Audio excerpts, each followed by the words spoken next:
ፓኪስታን በርካታ ሀገሮችን የሚገዛ የተከበረ ንጉስ ነው። ወርቁ ራሱ ዘውዱ ስለሚከብደው ከላይ እንጠለጠል ነበር፣ ከላይ ቁጭ አድርገዋል።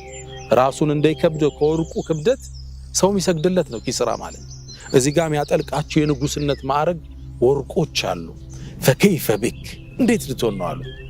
የኪስራን የእጅ አምባር የለበስክ ጊዜ አለ። ኪስራ ብኑ ሁርሙዝ አለ። ኪስራ የዓለሙ ትልቁ ንጉስ የሱን እኔ ልብስ አዎን አሉ። ሱራቅ አላመነም፣ ፈንደቀ። ግመሉን አዙሮ ፈረሱን አዙሮ እየጋለበ ተመለሰ። ሲመለስ ሌላ ግሩፕ ረሱልን ለማዝ ወደዛ አቅጣጫ እየመጣ ነው። እናንተ ሰዎች ይሄን አካባቢ ያላደረስኩት ቦታ የለም፣ ቦታ በማወቅ ከእናንተ ሁሉ በላይ መሆኔን ታውቃላችሁ። በዚህ መንገድ በቅቻችኋለሁ፣ በሌላ ተመለሱ አላቸው።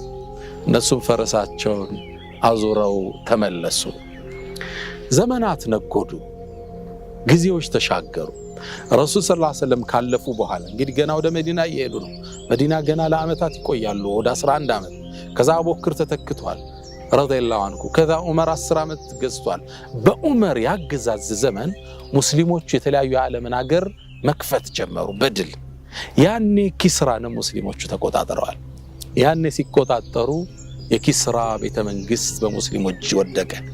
የኪስራ አልባሳቶች፣ አምባሮች ወደ ዑመር በስጦታ መጣ።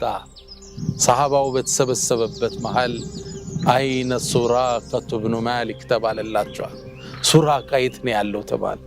ይህ ገበሬ ገጠሬ ወደ ዑመር ብኑ አልኸጣብ መጣ። አሳየው። ይሄን አምባር ታውቀዋለህ? አዎ የኪስራ ነው። መልእክተኛው ቃል የገቡልን ታስታውሳለህ? ነብዩ አለይሂ ሰላቱ ወሰላም ከዓመታት በፊት አዎ ልበሰው ተባለ።